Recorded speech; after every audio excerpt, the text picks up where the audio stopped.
का प्रेम संबंध था और उसी बात को लेके और शक को संदेह था उसको अपनी प्रेमिका मृतिका, इसलिए उसने क्रोध में आके उस रॉड से मार के उसको मार दिया। नमस्कार, मैं साक्षी।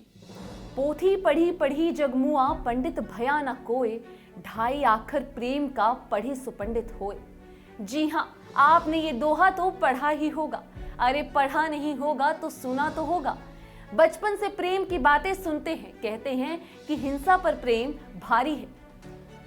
युवा होते हैं, किसी से प्रेम हो जाता है, लेकिन लोग इतना पढ़ने के बाद भी प्रेम की परिभाषा को भूल क्यों जाते हैं?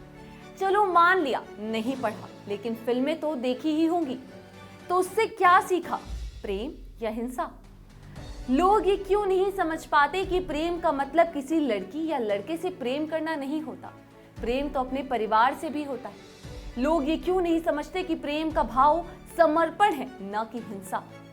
लेकिन देश में घटी कुछ घटनाओं ने प्रेम को हैवानियत प्रतिरूप बना दिया है।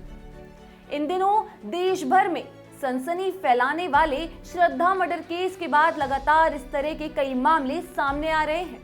आए दिन देश के अलग अलग हिस्सों से करीब करीब एक जैसे मामले देखने को मिलते हैं, जिसमें निक्की यादव मर्डर केस का नाम भी शामिल है। इसमें भी आरोपी ने बेरहमी से अपनी प्रेमिका की हत्या कर दी थी। मानवता को झकझोर कर रख देने वाले इन किस्सों को सुनकर आपके मन में भी ये सवाल जरूर आता होगा कि आखिर इन लोगों के दिमाग में ऐसा क्या चलता है कि ये उस इंसान की जान लेने से पहले एक बार भी नहीं सोचते जिससे वे सबसे ज्यादा प्यार करते। ऐसे में सवाल काफी गंभीर है कि कोई व्यक्ति उसी की हत्या कैसे कर देता है जिसे वे बेहद प्यार करता है।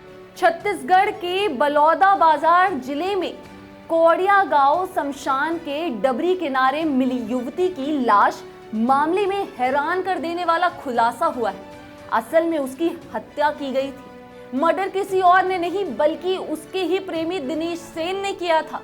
मृतक युवती आसमा मनहरे अपने माँ बाप को छोड़कर भागी थी, अपने प्रेमी दिनेश सेन के साथ जीवन बिताने, शादी करने के लिए। मगर युवती के दूसरे से अफेयर को लेकर दोनों के बीच विवाद हो गया, जिसके बाद हत्यारा दिनेश सेन ने मृतक पर रॉड से हमला कर दिया, फिर तड़पता हुआ उसे वहीं छोड़कर भाग गया था।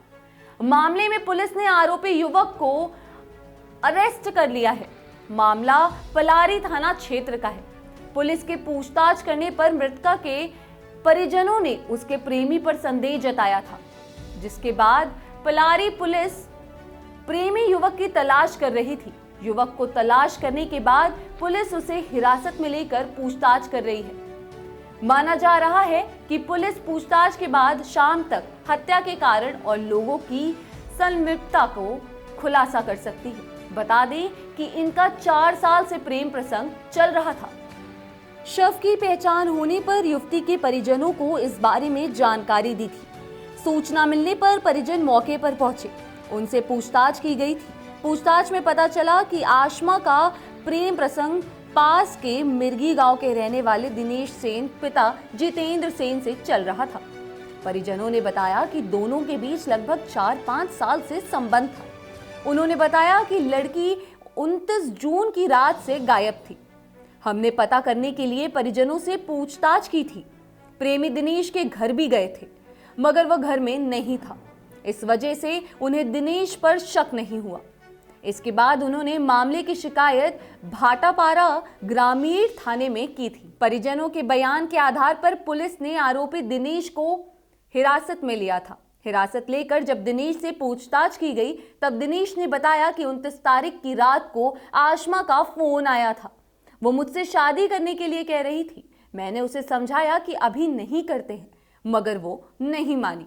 मामला तो सर पलारी में लाश मिली थी शमशान में, उसके बारे में बताएंगे। कल एक लड़की की बॉडी मिली थी वहाँ पे ग्राम कोड़िया के पास तालाब में। जब मामले की छानबीन की गई, वहाँ पर ऑफिसर टीम आई, डॉग स्क्वाड आया, वहाँ छानबीन की बॉडी को जब बाहर निकाला गया तो उसके पॉकेट में से आधार कार्ड मिला। उसके बाद उसे जब पूछा गया तो पता चला कि उसका गुम इंसान दर्ज भाटापारा ग्रामीण में, वो मिर्गी की रहने वाली, नाम उसका आसमा मनहारे था। तो ये पूछताछ की उसके परिवार वालों से, तो पता लगा कि उसका एक बॉयफ्रेंड था जिसके ऊपर वो लोग शक कर रहे थे। जब उसे लाया गया तो काफ़ी गुमराह करा था। फिर कड़ी पूछताछ के बाद उसने बताया कि उसने दोनों का प्रेम संबंध था और उसी बात को लेके और शक को संदेह था उसको अपनी प्रेमिका मृतिका जो थी उसके ऊपर, इसलिए उसने क्रोध में आके उस रॉड से मार के उसको मार दिया और घोटिया के पास तालाब में उसका मोबाइल और रॉड दोनों फेंक दिए थे। परिजनों द्वारा 30 तारीख को ही गुमशुदा का FIR करा दिया गया था, लेकिन 2 दिन बाद लाश मिली है, तो इस पर आप क्या कहेंगे? इसमें कुछ कहा नहीं जा सकता। डेली लोग गुम होते हैं, भागते हैं शादी से, ये तलाश की जाती है। थाना क्षेत्र के एक थाने में किया गया था, थाने वाले अपनी छानबीन कर रहे थे, लेकिन वो चूँकि पलारी में वो भी एक ऐसे जगह मिली थी, सुनसान जगह पे, जहाँ मिलना कोई सोच रहा था कि उसका मर्डर हो गया। तो जब जैसे ही पता चला वैसे तुरंत ही आरोपी के लिए गिरफ्तार कर लिया। ऐसी ही महत्वपूर्ण खबरों के लिए देखते रहिए the print lines. Camera person Saud Ansari के साथ मैं साक्षी।